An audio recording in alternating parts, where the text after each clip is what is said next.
าอารามเรืองรองพ้องฟ้า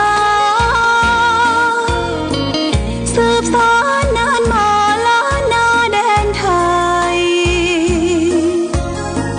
วัดพระบาทอุดมน้ำบ่อสาวาเล่าขานกันมานานไกลศาสนายิ่งใหญ่ของชนชาวไทยพระพุทธบาทจำลองของพระสัมมาองค์พระศาสดาพุทธบูชากราบไหว้องค์พระเจ้าฝางอุดมศิลป์ผู้สร้างสรรค์มานานไกลนามอุดมก้องไปสมในฉายาก่อนเป็นวัดร้างโบราณสืบสาน2524พระมหาราชครูเกษราปัญญาปรมาติกาจารย์จากวัดดับภัยเชียงใหม่สืบสานเวลาผ่าน131 ปีนานไกลวัดพระบาทอุดมรุ่งเรืองงามตาเจ้าน้อยบุญทาวงศาข้าหลวงพวงเชียงใหม่ปกครองหัวเมืองฟ้าทุ่มเทแรงกายแรงใจทุกชาติพันธุ์รวมใจรักษามัคคี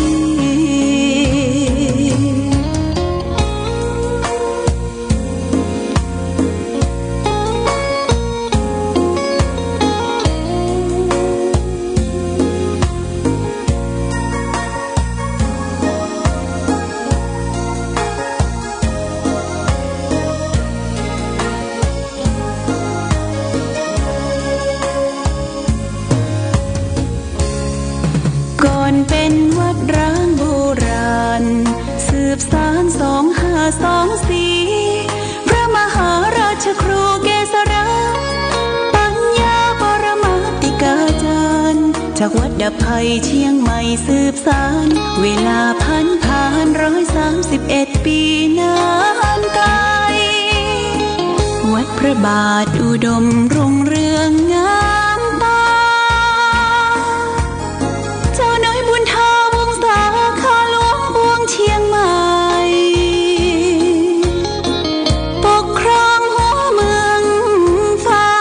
ทุ่มเทแรงกายแรงใจทุกชาติพันธุ์รวมใจรักษา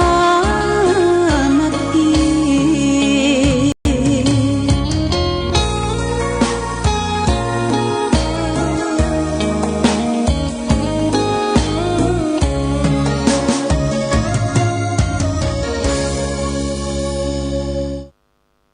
เจริญสุข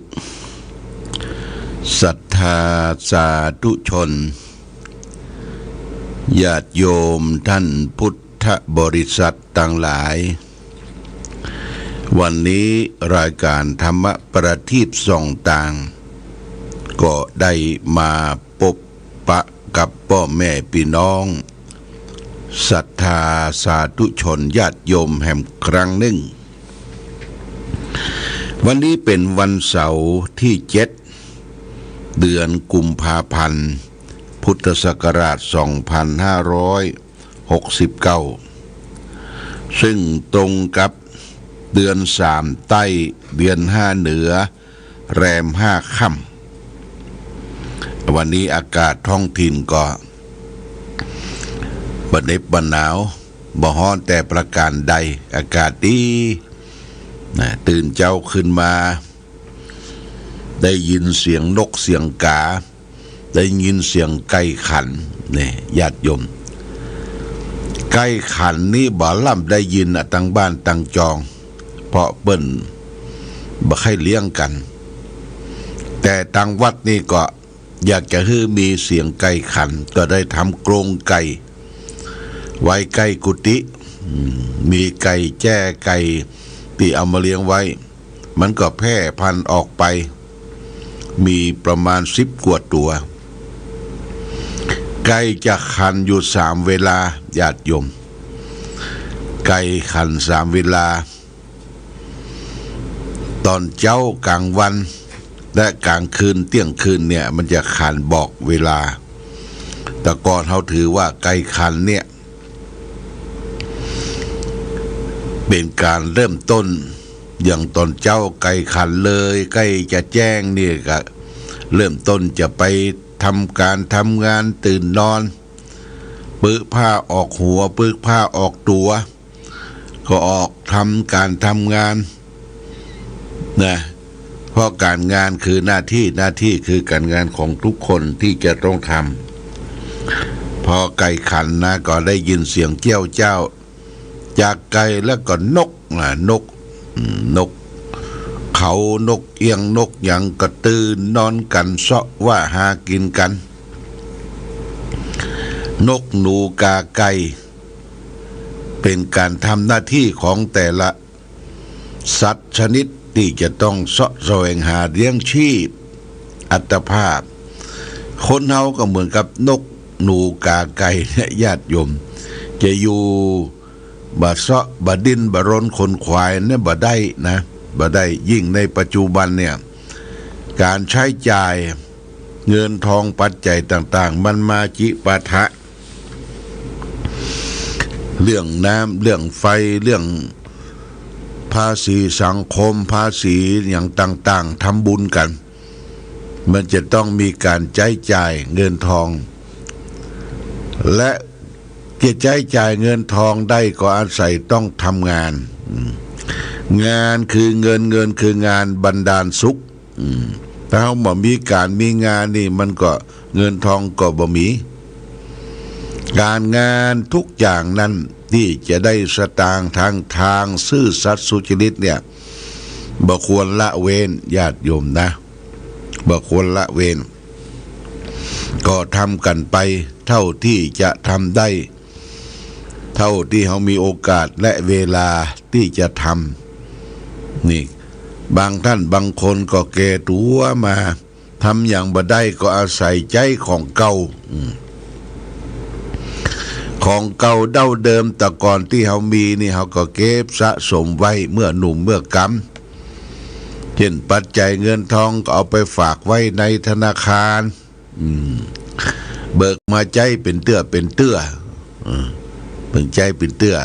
เพื่อเจ็บเพื่อเป็นเพื่อกินเพื่อนุ่งเพื่อย่องทุกอย่างเนี่ยจิปาถะเพราะฉะนั้นก็ควรเสาะแสวงหาเมื่อหนุ่มเมื่อกำคือมีความขยันหมั่นเพียรในวัยหนุ่มวัยกำเขาจะได้เปิ่งประอาศัยปัจจัยเงินทองเมื่อแก่นะญาติโยมนะบัดนี้ทางรัฐบาลยุคปัจจุบันนี้เปิ้นก็อาศัยเงินคนเฒ่าเงินคนแก่เนี่ยอายุ60 70 80ขึ้นไปก็จะมีเงินวัยชราวัยแก่ดูแลก็มันก็บอกให้เพียงพอเนาะบางทีสะสมไว้โอ้ลูกมายืมไปยายญาติโยมเงินคนเฒ่าออกเลยลูกจังยืมไปยายพ่อแม่ก็มีเมตตาอย่าไปขี้ของคนเฒ่าเนอะหนุ่มกำดำไม้อย่าไปขี้เงินของคนเฒ่าคนแก่เปิ้นมีเงินมีทองเก็บไว้ทำบุญสุนทานซื้อของกินของว่าหรือเขาได้มาก็เอาไปฝากไว้ที่คนแก่เปิ้นได้อุทะดังใจว่าชีวิตในวัยแก่วัยเฒ่าเนี่ยมันจะต้องมีปัจจัยบำรุงพอสมควรนะนี่ฝากไว้วันนี้วันเสาร์นะญาติโยมวันเสาร์นี้ทางสำนักปฏิบัติธรรมวัดพระพุทธบาทอุดมแหล่งที่21ของจังหวัดเชียงใหม่ก็มีการไหว้พระไหว้พระสวดมนต์ประจำวันเสาร์ญาติโยมว่างจากภารกิจทางบ้านก็ขึ้นวัดขึ้นวัดแล้วก็เอามาร่วมกัน9 โมงครึ่งนี่ก็จะเริ่มพิธีไหว้พระ สวดมนต์แปลแล้วก็เจริญสมาธิภาวนาแผ่เมตตาหยาดน้ำแล้วก็รับประทานอาหารกลางวันด้วยกันนะวันนี้ไผมาแล้วก็จะได้บัตรได้ซองพระป่าที่เขาจะทอดในวันเสาร์หน้าเนี่ยนะวันที่14คนละ2 4 5 2เอาไปแจกเพื่อผู้มีจิตศรัทธาร่วมกันที่จะได้พัฒนาการส่งเสียงของวิทยุชุมชนคณะสงฆ์อำเภอฝางเฮาเพราะขณะนี้ได้ปรับขึ้น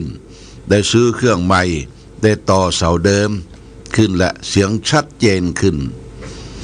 เมื่อคืนที่แล้วนี่ก็อาตมาก็มาออกรายการเปิ้นก็เกาะเครือข่ายไปหลายที่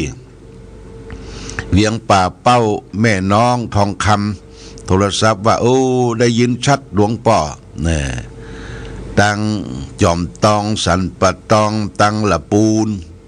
ก็โทรศัพท์มาบอกว่าชัดเจนนะชัดเจนเพราะว่าคลื่นสีขาวได้เกาะเครือข่ายไปคือพี่น้องญาติโยมทั้งหลายได้ยินได้ฟังเสียงธรรมเสียงประกาศเสียงเชิญชวนเสียงธรรมะนี่เป็นเสียงสวรรค์ต้องขอบคุณกับเจ้าของสถานีวิทยุต่างๆที่ได้เปิดเกาะเครือข่ายได้รับฟังธรรมะกันทั่วบัดนี้การแสดงธรรมการเทศธรรมเขาบ่จำเป็นจะต้องไปสู่บ้านสู่จองและญาติโยมอยู่ที่เก่าอู้ไปเนี่ยถ้าเปิดเครื่องรับฟังได้ยินได้ฟังกันหมดนะอย่างอาตมานี่ตอนเจ้า7 โมงเกินก็จะมาเข้าสถานีปืนวิหารพระเจ้าละแข่งเนี่ยมานั่งอู้นั่งจามีสามเณรเป็นผู้คอนโทรลเปิดเครื่องดูแลไปถึง8 โมงเกินทุกวันนะญาติโยมทุกวันถ้าถึงวันศุกร์เมื่อใดก็จะรับฟังกันตั้งแต่8 โมงเมื่อคืนไปถึง9 โมงเกินนี่ก็จะได้ทำน้ำมนต์ทำยังเป็นการปลอบเป็นการช่วยเหลืออนุเคราะห์สงเคราะห์เป็นกำลังใจให้ทุกคนผู้ฟังทั้งหลายน้ำมนต์ที่เขารับไปเนี่ยเป็นน้ำมนต์ออนไลน์หลวงพ่อแปลงน้ำมนต์ที่ห้องส่งสถานีก็ออนไลน์ไปทั่วบางคนก็แจ้งผลการรับฟังหลวงพ่อได้รับแล้วเนอะอยู่ที่ลำปางอยู่ที่ไหนโอ้ดีใจที่เขาได้ร่วมกันรับน้ำมนต์เพราะฉะนั้นวิทยุเขาจะดีจะส่งป้อยชัดเจนก็ต้องอาศัยการปรับปรุงเรียกว่าพัฒนาเนี่ยคือทำสิ่งที่มันมีอยู่แล้วเนี่ยให้ดีขึ้นเจริญขึ้นนะพัฒนาเนี่ยให้ดีขึ้นเจริญขึ้นเพราะฉะนั้นจะได้รับมาตรฐานทั่วไปส่งไปไกลเนี่ยมันก็ยังบ่ได้เตื้อมันจะต้องเกาะเครือข่ายกันไปนะญาติโยมนะเพราะฉะนั้นวันที่14นี่เราจะรวมทุนเป็นกองทุนการเผยแพร่ธรรมวิทยุชุมชนคณะสงฆ์อำเภอฝางคลื่นใหม่ขึ้น 88.5 นี่เมกะเฮิรตซ์ได้ส่งกระจายเสียงครอบคลุมไป3 อำเภอฝางอำเภอแม่อายและอำเภอชัยปราการอำเภออื่นโซนภาคเหนือนี่เบิกก็จะเกาะเครือข่ายไปเนี่ยเป็นสิ่งที่น่าอนุโมทนาใหม่เป็นอย่างยิ่งกับทุกท่านทุกคนพร้อมกันนี้ต้องขอบคุณอนุโมทนากับเจ้าภาพเจ้าศรัทธาพอหลวงพ่อประกาศไปก็มีคนเห็นชอบตันใจได้บริจาคเป็นกองทุนเป็นปัจจัยไว้มีพ่อประสงค์แม่แสงจันทร์ศรีสระนี่ปุ้นจังหวัดพะเยาอำเภอเมืองจังหวัดพะเยา300 บาท แม่ลูแปรกำบ้านเวียงหวายฝาง200 บาทแม่บุญยวงปัญจเรืองนายจำรัดนางรุ่งการผิวขาวนายประวินนางรุ่งเรือนวงอินบ้านห่างดงพุ่นเปิ้นมาแอวมาแหวงก็บริจาค300 บาทแม่มะลิวันพิเคราะห์งานบ้านคาย100 บาทแม่มีพินชัยโยภาสปางปอย200 บาทพร้อมด้วยลูกหลานญาติมิตรแม่วันดีนามแสงปางปอย100 บาทแม่อีนามจ้อยปางปอย40 บาทนางสาวรจนางามแสงลูกของแม่อีปางปอยนี่50 บาทนางสาวจิรนันท์จมพลอยลูกของลูกหลานบ้านปางปอย50 บาทแม่เพชรดิษยบุตรม่อนปริน100 บาทพ่อบุญธรรมแม่รัตนาสั่งคำฟั่นบ้านโป่งหนองเวียงปรับเป้าเชียงราย200 บาทบ่อุ้ยสิงห์แม่อุ้ยกุยปั้นสาเวียงปรับเป้า200 บาทแม่แสงล่าชุ่มใจเวียงปรับเป้า150 บาทคุณจันสมมณีจักบ้านแม่สาหมู่200 บาทนี่แล้วก็จะติดตามมาอยู่เรื่อยๆอันนี้ต้องขอบคุณอนุโมทนาที่ท่านทั้งหลายได้ช่วยกันพัฒนาสิ่งสำคัญนะหลวงพ่อว่าเป็นสิ่งสำคัญในการเผยแพร่ธรรมในยุคปัจจุบันนะญาติโยมเพราะว่าหลวงพ่อคิดตันหันชอบได้จัดสร้างสถานีวิทยุขึ้นมาก่อนการมานะกับจะต้องลงทุนลงแรงใจจ่ายด้วยปัจจัยที่ฮับกินฮับตานมาก็เอามาออกการเผยแพร่นะพอเมื่อนานมานี่มันก็สำรุดสุดโทรมลงช่างประจำคือช่างยุทธนะก็ได้ทำเครื่องใหม่ขึ้นใหม่แล้วก็เสาต่อเติมขึ้นมาหาใหม่คือมันดีกว่าเก่ากว่าเดิมมันจะต้องใช้ปัจจัยนี่ก็ต้องร่วมด้วยช่วยกันเด้อญาติโยมเรือบากว่าแหงกอกช่วยกันให้หอมคนละเล็กละน้อยเป็นสิ่งที่เป็นกำลังใจที่จะได้การเผยแพร่ธรรมะคำสอนของพระพุทธเจ้าในวาระโอกาสต่อไปวันนี้ได้มาพบก็จะเอาสารธรรมนำมาฟังแต่ว่าเขาได้เปิดธรรมะเรียกว่าโลกาวุธิโลกาวุธิเป็นธรรมะที่เทศแบบมรดกธรรมกำเมืองญาติโยมได้ยินได้ฟังสู่บ้านสู่จองในบทของธรรมะได้กล่าวถึงว่าเขาเอาพระรัตนตรัยเป็นสนะเป็นที่เปิ้งมีคาถาจำไว้3 กรรมเด้อญาติโยมพุทโธเมนาโถธัมโมเมนาโถสังโฆเมนาโถเนี่ยคือท่องขึ้นใจจำไว้ไปที่ไหนก็พุทโธเมนาโถธัมโมเมนาโถสังโฆเมนาโถซึ่งแปลว่าพุทโธเมนาโถข้าพเจ้าขอเอาพระพุทธเจ้าเป็นสรณะเป็นที่เปิ้งธัมโมเมนาโถข้าพเจ้าขอเอาพระธรรมเป็นสรณะเป็นที่เปิ้งสังโฆเมนาโถข้าพเจ้าขอเอาพระสงฆ์เป็นสรณะเป็นที่เปิ้งเนี่ยพุทธังธัมมังสังฆังนี่เป็นสรณะเป็นที่เปิ้งอยู่ในจิตในใจของล่ำเปิงก็คือคิดล่ำเปิงอยู่บ่อยๆเอาไปไหนก็จะคาดแคล้วปลอดภัยมีพระรัตนตรัยคุ้มครองและรักษานี่ฝากไว้เป็นข้อคิดสั้นๆคือล่ำเปิงถึงพระพุทธพระธรรมพระสงฆ์ที่เราได้ยอมรับนับถือพระรัตนตรัยเนี่ยเป็นสิ่งสูงสุดในทางพระพุทธศาสนานี่ฝากไว้แก่ศรัทธาญาติโยมนอกจากนั้นหัวใจการปฏิบัติธรรมหัวใจของการทำสำเร็จก็คือธรรมะที่ฝากไว้คือขันติความอดทนโสรจะคือความเสงี่ยมเจียมตน เป็นธรรมอันคมเป็นธรรมอันทำให้คนงามนะขันติเนี่ยคนงามคนจะงามอย่าไปวู่วามโกรธง่ายทำตนเห็นแก่ได้อย่าไปหวังล้ำใจจากเพื่อนจากฝูงนะเขาจะเป็นคนงามจะไปขี้โกรธขี้เกียจขี้โมโหโทโสขันติคือความอดทนแบ่งเป็น3 1ทนกลากกล่ำ2ทนลำบากและ3ทนเจ็บใจทนกลากกล่ำนั่นก็คือทนต่อทำการทำงานหิเบี้ยหาเงินค้าขายนี่คือทนกลากกล่ำหามล่ำหามรุ่งหามค่ำตั้งแต่รุ่งตั้งแต่ค่ำดึกดื่นค่อนคืนมีความอดทนทนลำบากก็คือทนต่อเจ็บไข้ได้ป่วยต่อความเหน็บความหนาวเนี่ยทนลำบากสุดท้ายสำคัญก็คือทนเจ็บใจนี่เป็นขันติโดยแท้เนี่ย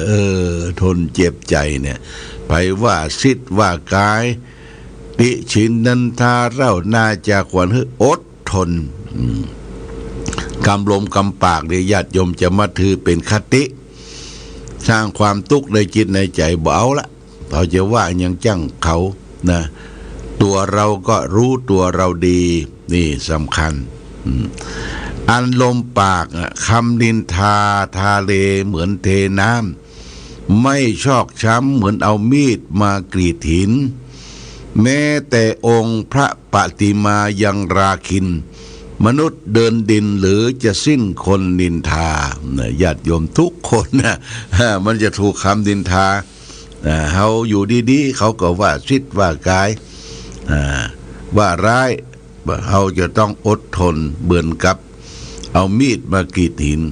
มนุษย์เดินเดินยื้อจะถูกสิ้นคนนินทานี่ฝากไว้เอาละวันนี้ญาติโยมเดี๋ยวปะพบกันรายการธรรมะวันเสาร์เนี่ยวันนี้นะมาไหว้พระสวดมนต์วันเสาร์และก็เสาร์หน้านี่เขาก็จะทอดผ้าป่าละผ้าป่าละเขาก็มาเอาซองเอายังไปแจกโมทนากับแม่พัดอุลันแม่อุพัดอุลันนี่อยู่แม่ศูนย์ต้นสร้างแต่ว่าเอาซองไป100 ซองว่าจะแจกแปลงต้นจะแปลงต้นมาร่วมทำบุญในเสาร์หน้านี่เป็นสิ่งที่น่าอนุโมทนาแก่ศรัทธาญาติโยมทุกท่านมาณโอกาสนี้วันนี้รายการธรรมะประทีป2 ทางหมดเวลาหมดก็ขออำลาพาจากญาติโยมท่านสาธุชนไปก่อนรายการธรรมะประทีป2 ทางต้องขอลาก่อนขอผู้ฟังจงตั้งมั่นจิตหันษาโดยธรรมะขององค์พระพุทธา